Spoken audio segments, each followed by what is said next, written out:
to my chagrin, maybe, dismay, maybe not. We're now done with the great theological digression, pretty much, that began in chapter 2, verse 14, and climaxed in the last 5 verses of chapter 5. In chapter 6, Paul turns back to his attention back to his relationship with the church at Corinth that had been the subject of the first chapter and a half of the book. And there's an urgency. I fixed the screen so the top words would be, see, now is the acceptable time, now is the day of salvation, a little bit of urgency. We started then on the following paragraph last week and didn't finish it, and for some nasty reason I want to finish it. So probably let's start by reading verses 3 through 10, and then I'll sort of review what we talked about last week and pick up where we want to pick up in verse 6 to 7. Okay? Somebody read this for us. We are putting no obstacle in anyone's way, so that no fault may be found with our ministry. But as servants of God, we have commended ourselves in every way, through great endurance in afflictions, hardships, calamities, beatings, imprisonments, riots, labors, sleepless nights, hunger, by purity, knowledge, patience, kindness, holiness of spirit, genuine love, truthful speech, and the power of God. For the weapons of righteousness for the right hand and for the left, in honor and dishonor, in ill repute and good repute. We are treated as impostors, and yet are true, as unknown, and yet are well known, as dying, and see we are alive, as punished, and yet not killed, as sorrowful, yet always rejoicing, as poor, yet making many rich, as having nothing, and yet possessing everything. Okay? A part of Paul's concern is to not put obstacles in the way of the Corinthians. First of all, in their, if you want to put it this way, in the way of their becoming formed as Christ-following disciples. Didn't want to put an obstacle in that. Another way of framing it is he doesn't want to put obstacles in the way of the relationship between himself and them, or their relationships with each other. He's trying to make this Christian life as easy as possible for them. And some of you know that human beings, namely us, are easily tempted to make somebody an obstacle for us. The way they do things, their opinion about this or that, their failure to do X or Y that we think should be done. And all of a sudden, instead of just saying, well, we don't see eye to eye, it's like, how can I be a Christian with that person doing that in this place? Which obviously is not of God. And so Paul is trying to lower the obstacle ratio, okay? Another way of saying, I'm doing everything I can to make these relationships work and to help your spiritual lives grow and thrive, okay? Now, he comes back to commending himself, commending ourselves. He's been on and off with this word several times through this book. Sometimes he doesn't want to commend himself, but here he does. But what is strange, and we talked about this last week, is the way he talks about, if you want to call it the items, the bullet points on his resume that commend him. Great endurance, hardship, afflictions, we talked pressures, hardships, calamities, beatings, imprisonments. By the by, just a little bit of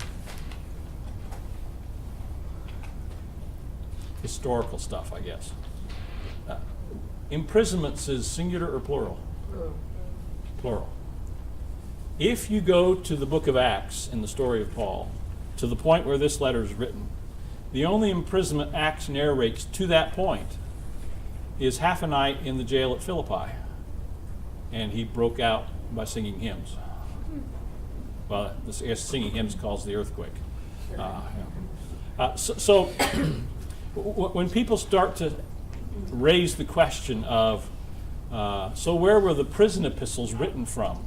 Well, it has to be one of the places that Acts mentions. Not necessarily. This suggests there are imprisonments, plural, beyond just what Acts describes, and some before the Caesarea and Roman imprisonment that are the two main suggestions that come about. Most folks don't think he wrote Philippians, Colossians, Ephesians, and Philemon in that half night in the Philippi jail. So it's got to be Caesarea or Rome. It could be one of these unknown or undescribed, but he references imprisonments. Okay? So verses 4 and 5 have this list of recommendations or resume items that most of us would find unpleasant, not really the kind of thing that we mark as signs of leaders. He takes a turn in verse 6. This is where we were finishing up last week.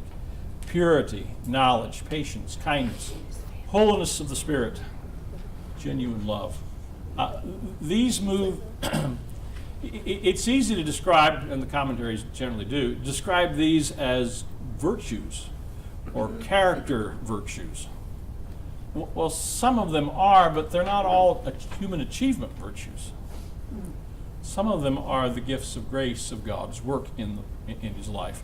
But nevertheless, it's a very different kind of list, is it not, from verses 4 and 5.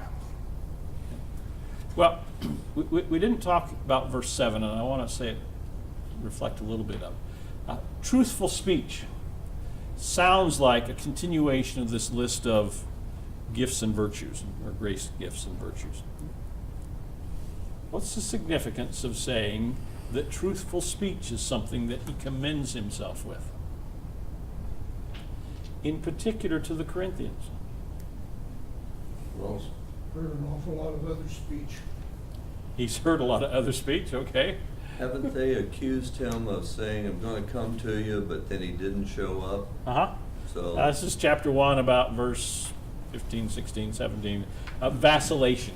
right, there's They the word. accused him of being fickle or of vacillating, of saying one thing and doing another. So this truthful speech reasserts what he'd affirmed back there in chapter 1, that he didn't perform that way. As God is faithful, so I am faithful, he implies back in chapter 1. So he just drops it in here in just 2 words as an encapsulation of that whole paragraph and that whole issue there. Okay? The power of God, he then says. Is the power of God the same kind of thing as purity, knowledge, patience, kindness, holiness, genuine love, and truthful speech? Aren't they all in the power of God? If they're all in the power of God, is the power of God just one in the list, or is it some kind of overarching? I would say overarching. I mean, everything Okay. they do is. Okay. That's what enables us to do all that. It's the enablement of all these other things, okay? Yes. At least spoken like a Wesleyan. Not to cast stones or illusions, but my ride, and really a delightful man I spent some time with this week, was an Assemblies of God fellow in a tiny, well, I think it's tiny, maybe it's as big as we are, little tiny town, Ellensdale, North Dakota. He had to drive. He got up at 3:30 Monday morning to drive to Aberdeen Airport to catch his flight to this meeting. A charismatic or Pentecostal person how might they understand the power of God? Well, since I am, so I got to say, Yeah. the power of God is the whole thing. It's, Okay. I'm nothing without the power of God. I need him so desperately that I know I need him. Okay. That's all I would answer. Okay. Ditto. That's an overarching thing. You'll often find folks in that tradition will talk about the power of God in terms of miracles, healings, those Words of kinds of knowledge, things, words of wisdom. which is more than just the power to be kind and holy and patient and those kinds of things. So part of the question in this text is, how big is this power of God reference that he has here, or how widespread is it? Does it include those kinds of things? Well, there is a level of power within those things. Yeah. We don't like to think about that, but there is. Some people like to think about that. I love to think about it. I mean, it's easy to sit here and it's easy for me to sit here and say there's power in beatings and imprisonment and riots. I'm sitting here in my nice cozy chair. To actually be in the midst of it is a completely different thing. And I'm not gonna I'm not gonna toot my horn and say that I would feel the same way sitting here as I would be in there. Okay? Oh, on that note, if I were in a prison or something, I would have to have these, the values, the virtues inherent within me. I mean, like really grasping to it, because you have to control yourself. You have to control yourself in those situations and be able to hear God and discern what He wants you to do. And that's what a lot of times in the charismatic churches especially, that it was just it was don't do this, don't. And I'm glad that God brought me here, because here I have found grace. Which is an expression of the power of God too. So there's part of the question, and the church. Well, turn it around and finish. I'm doing like our son Jonathan, starting mid-thought. I love this. Based primarily on what we know from 1 Corinthians, the church at Corinth tended to think of the power of God in what ways? Well, you had to tell them to quit praying in tongues all the time. And Okay. So they tended to think of it in terms of speaking in tongues, miracles, inspired prophetic speech that may have been in Greek or whatever tongue was known there, so unknown and known. So they tended to be highly impressed by those kinds of things. And Paul will mention, I hate it when I forget a reference. Well, let's try one that I think I know. Let's try Romans 15, about 19. Okay. Now, in Romans, he says, I will not venture to speak of anything except what Christ has accomplished through me to win obedience from the Gentiles by word and deed, by the power of signs and wonders, by the power of the Spirit of God, so that from Jerusalem and as far around as Illyricum I fully proclaim the good news of Christ. I think there's a passage that we'll actually encounter later in 2 Corinthians that sort of says this same kind of, when it comes to powers and wonders or signs and wonders, I'm able to talk and perform in that arena also. And I think those are the only two times in Paul's letters that he actually references himself experiencing or demonstrating that aspect of the power of God. His more common way is the power of God is this overarching description of the enablement of the whole work of salvation. Both in terms of the death and resurrection of Christ, but also in terms of the advancement of the gospel, preaching, and all the stuff that he's mentioned in this particular thing. Okay? Yeah. A okay. quick question, Roger. Is this also a transition phrase to, what is it, verse 8 coming up? Could be. With the weapons, et cetera, et Yeah. cetera? The last part, that's where we're headed. Okay. yeah, let's get there. Yeah. It looks like it is. With the weapons of righteousness on the right hand and for the left. What is that? No, that's my question. Sorry. Let's start with the right and weapons for the right hand and left hand. Does that make any sense? In those days, did everybody have to carry a knife? Probably. The soldier had a shield in one hand and a sword in the other. Okay. Probably the most common commentary description of this is that the offensive weapon of a spear or a sword, a dagger, and a defensive weapon of a shield. And the assumption was that everybody was right-handed in those days. Prejudice was rampant. The things our society's worrying about. They should have lived back then when you got killed for being left-handed. Yeah. So the shield is always on the left arm, and the offensive weapon, the spear or the dagger or the sword, was always in the right. That's what most folks think. I think it's probably the case, except that, so what? Is he really talking about shields and swords? But if he's in the midst of a military-based congregation or listeners,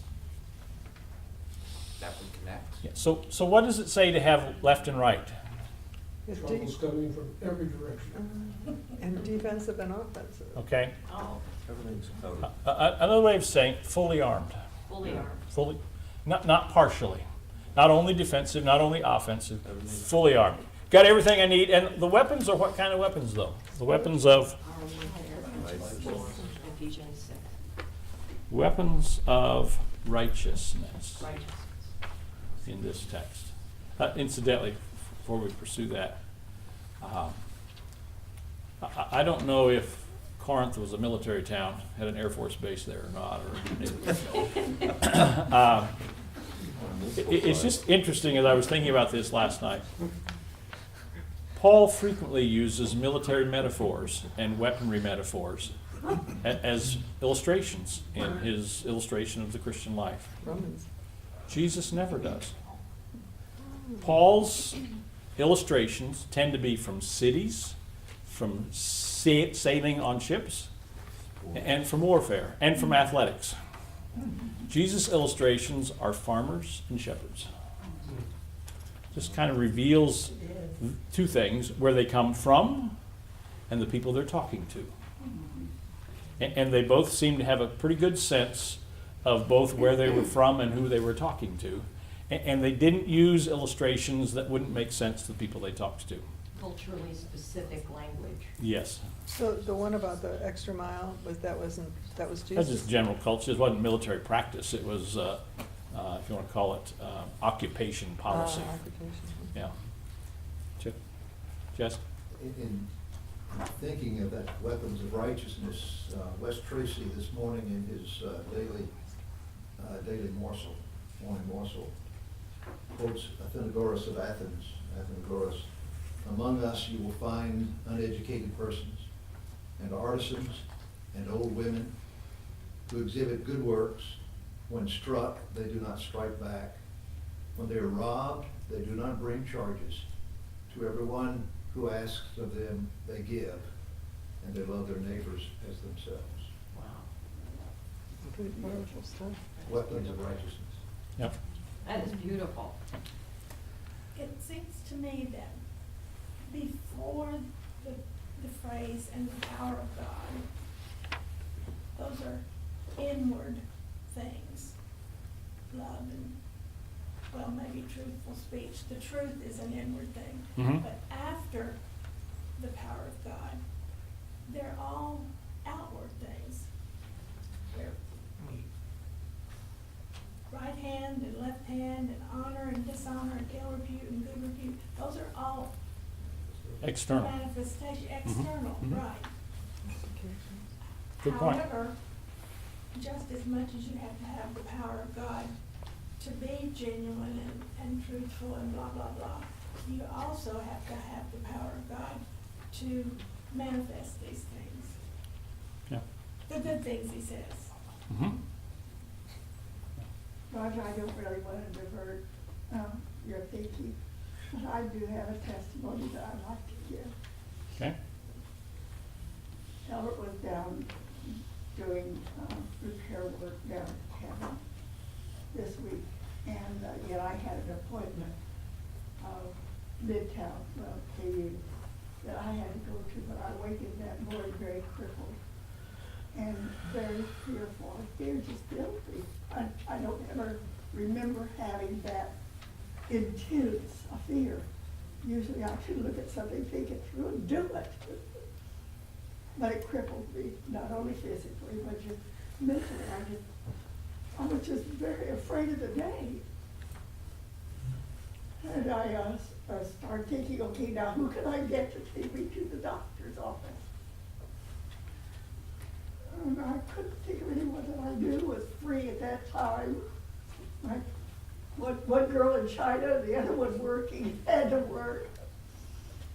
And so I just sat down and did my daily devotions with Jesus calling in the scriptures. And as I read, the words of God overcame me and encircled me and lifted me and gave me confidence and strength and a determination that was really unique. and different, and I praise him today because I could drive easily and there was no problem, but I came strong, and it ended up being a phenomenal experience. And I just want to say thank you, Lord. I want to share how I know that he works in today's very simple daily walk to give us what we need for the moment. Gloria, what day was that? Did Friday. you say Friday? Friday. I'll bet y'all was praying for you about that. I do appreciate the prayers, and I felt them surrounding me over and over. That morning they seemed that. But that's just Wake because up. I didn't have my mind there. Well, it sounds like the power of God. That's what I feel like. Weapons of righteousness on the right hand and on the left hand, fully armed by the time that Yes. was all done. But That's why I can't think of it. Isn't that like an example of how we really had to go to God? I think Yes. we go to other people first before we go to God, and I think True. that's a true illustration of that.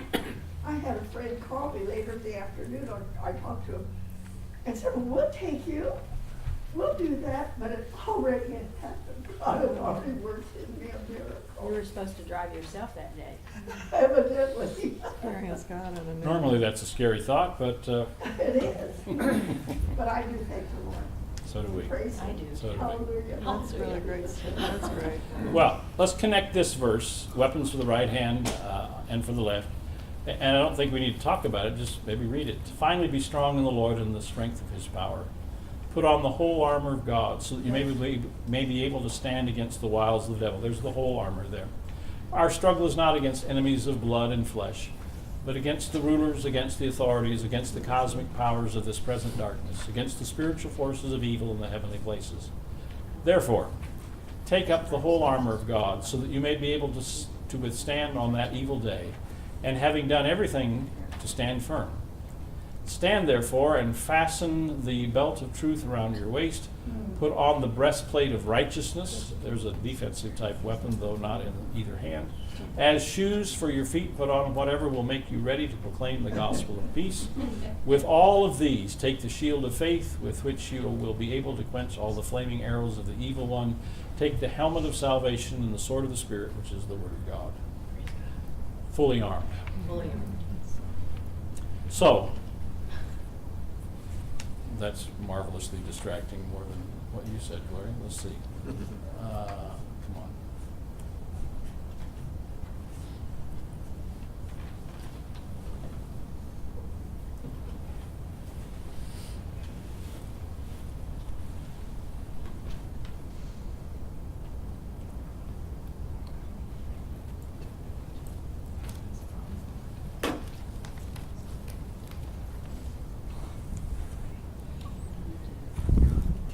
Okay.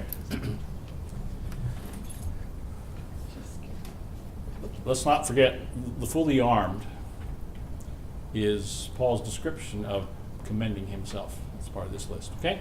I think it takes a turn in verse 8. From 8 through 10, how would you describe the pattern of what he does there? Positive and negative, both sides of the issue. Okay? It's a set of, I don't know, 1, 2, 3, 4, 5, 6, 7, 8, 9, at least, contrasts. Yeah, that's the word. Sort of mutually exclusive contrasts. Right. And other than the first one, well, I left out having nothing there. Other than the first one, it begins with the negative and ends with the positive. Honor and dishonor, the probably more powerful category in that culture than we have any idea of. The whole basis of value was on honor and shame. Every personal interaction was a adjustment of who had the most honor, who gained honor, and who lost honor, i.e. gained shame. Oh my gosh. And so every encounter, every decision, every conversation, everybody you met, that was the process that was always being determined. Which functioned very effectively to keep folks with power and wealth and status with their power, wealth, and status, and kept folks without at the bottom of the ladder with powerful people's foot on their necks. It was an effective system. But they're in ill repute and good repute.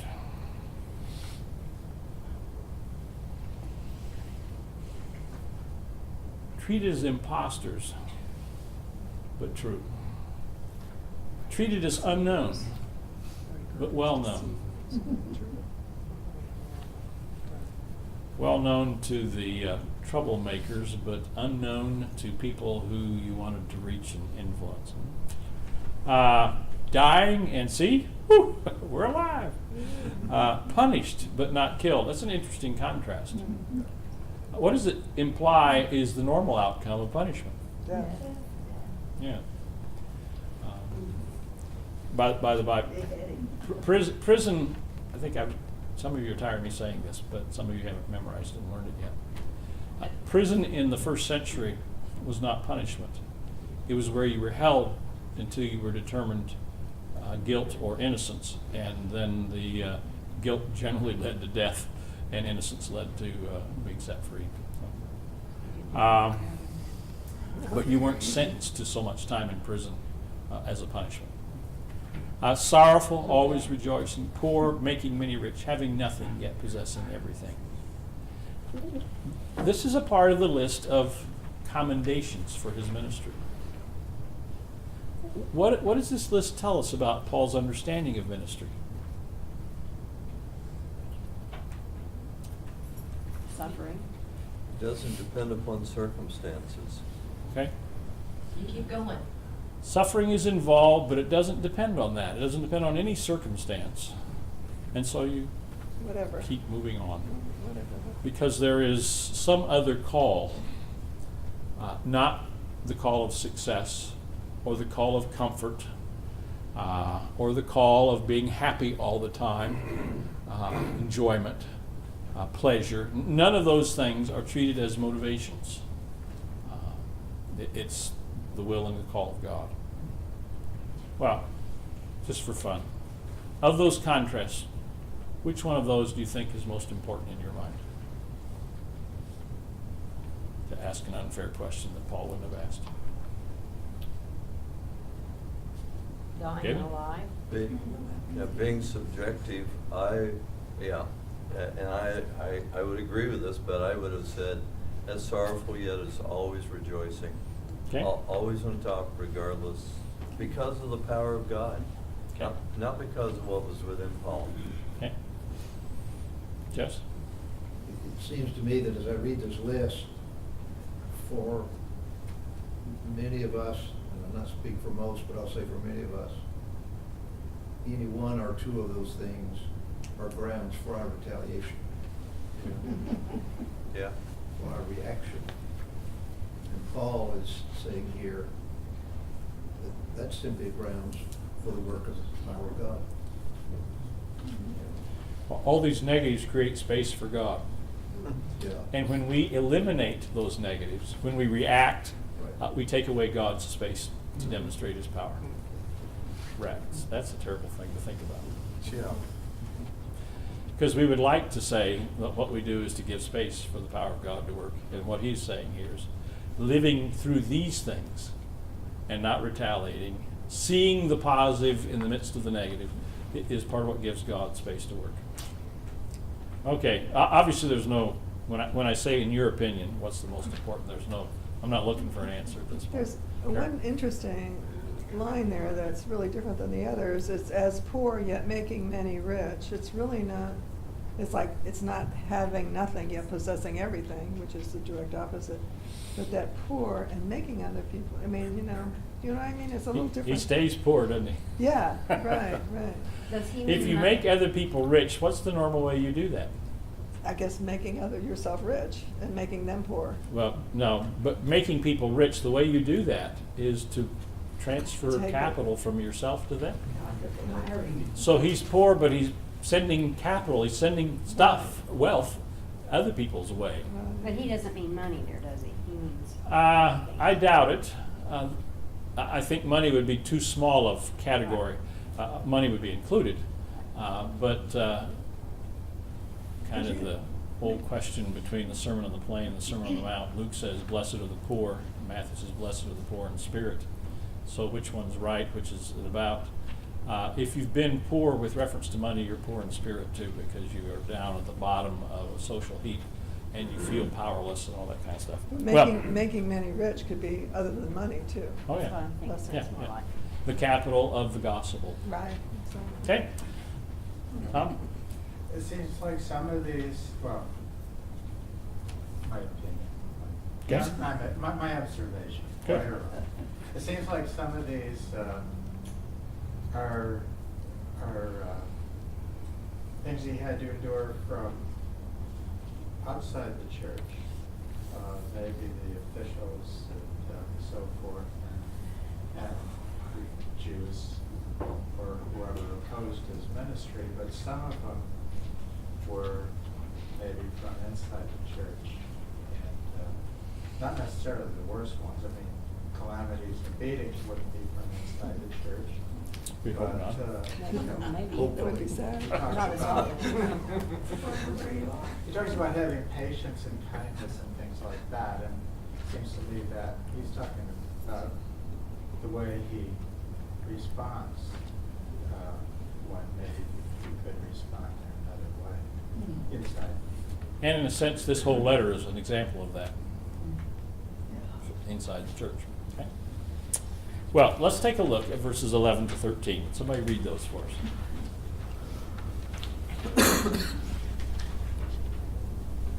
We have spoken frankly to you, Corinthians.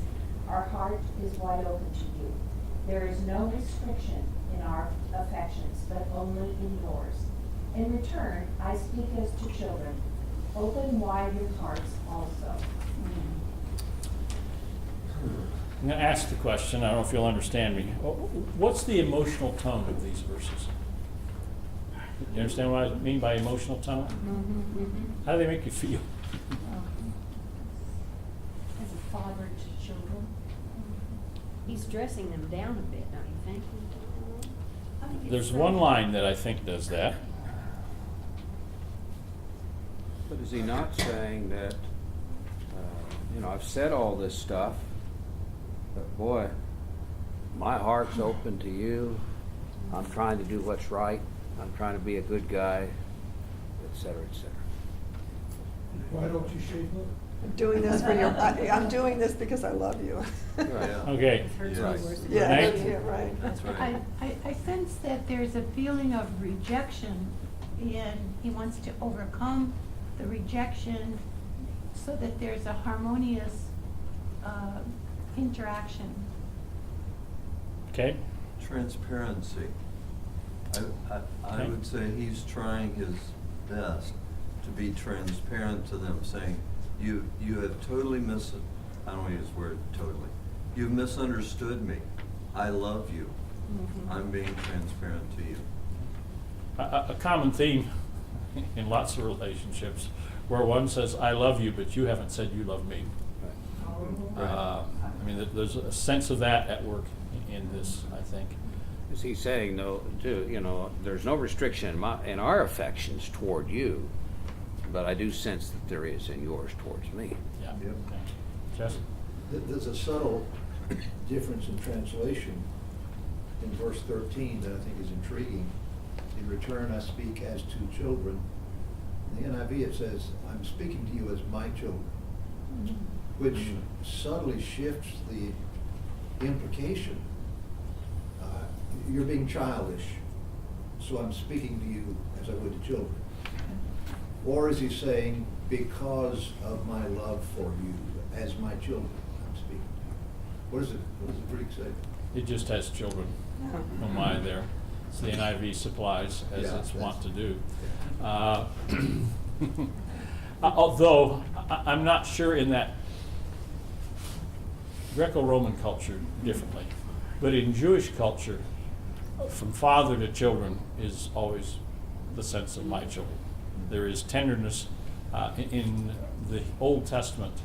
The idea of a father who is mean and harsh and hateful to children is just an abomination. So I think that tenderness there, even without the my, I don't think Paul would have thought the my was necessary. Yeah. I'm a Yeah, father right. speaking to children. Yeah. So therefore, that subtly changes all of this Yeah. from a correction to an appeal. Reminds me of my devotional because it was a story about a father administering medicine to a 1-year-old, and as he holds him and the baby's fighting it, and he says, don't fight me, I have to, you will feel better after, I mean, it's really very much like giving something to somebody who doesn't want it and they need it. What about this word speak? Paul's want is to say, I beseech you therefore, brethren.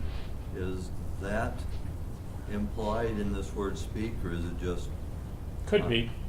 Now, that beseech word is one of the most amorphous. I mean, it can mean exhort with a sense of urgency. It can mean appeal or comfort and console. And frankly, as an American English speaker, I can't quite conceptualize of one word that can have all the meanings that word has, because they feel contrary to me.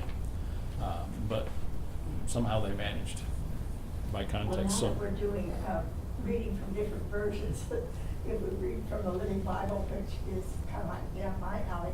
Oh, my dear Corinthian friends, I've told you all my feelings. I love you with all my heart. Any coldness still between us is not because of any lack of love on my part, but because your love is too small and does not reach out to me and draw me in. I am talking to you now as if you truly were my very own children. Open up your hearts to us and return our love. It's really embellished. Took a lot of license. I think it captures the sense of the feeling. It is interpretive beyond, and I think something like that's what Paul's wanting to. Now, I think there is a bit of censure. There's no restriction in our affections, only in yours. In other words, we are open and wide, and you are constricted in your feeling. You need to open up and let loose in your love and your grace in our direction. Which is is that simply a sort of a sulky, I love you but you don't love me, you ought to love me? Or is it a pastoral issue? I think it's a very healthy thing to say. Well, now we do cross-culturally, like you said, if they live in avoidance and competition with everyone to keep their social status, this is like asking them to go down an alley in the night. And it's an alley first traversed by whom? Jesus. Jesus.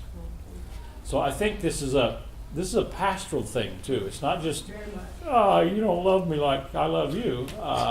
But it's, if you're to become the followers of Jesus you need to become, you can't do that with restricted compassion or affection. You got to learn to open up. Now, he doesn't push them real hard. He gives them space. But he tells them where they need to head. Tony? The word for wide is more like widened. Our heart is widened. Yeah. Unto you. What is the significance of that, do you think? I mean, it's almost more of an action as opposed to a descriptive term. In the sense of having been widened, I don't think Paul would describe the openness of his love and affection for them as naturally his. If you think about where he was prior to Acts chapter 9, yeah, or his description in Galatians, advancing beyond all of his contemporaries in Judaism, fast-tracking toward leadership in a legalistic system. So a heart wide open wasn't characteristic of that. So God has done something for him. That is, as I think, if I was right a moment ago, that is the formation of Christ in him. And now he wants that to happen for them. And so, how do you help somebody whose life is defensive and closed in begin to open up and give themselves away in love to somebody else? It generally doesn't work as a command. They're open up. Modeling is your best bet. And modeling doesn't always work because you can't force this, you can't make this. But you model and pray and love and ask the Holy Spirit. And you give occasional subtle hints, which is what's at work here, I think. When did they start using the plural pronoun for the singular? Love us. There's no restriction in our love. Well, I don't know when they started. Paul does it all the time. And the question we've had in this letter is it the so-called preacher we, as, that means I, or is it his apostolic, I call it apostolic band, his team, that he lists himself and Timothy as co-authors of the letter, which we tend to forget. He's got Titus coming and going. He apparently maybe has Luke as a part of his entourage. So is it that group there? Or is it some kind of generic, he's talking as a Christian person representing all Christian people. And so any given text, you can ask those three questions, and I'm liable to answer differently on any given text, depending on the day. Yeah, well, this sets us up now, great tenderness and emotion and love, for what many people think to be one of the harshest sections in this letter coming next. So, yeah, you're peaking already. We'll not work on that till next week. Father, we are grateful for an apostle that had his heart opened wide by you,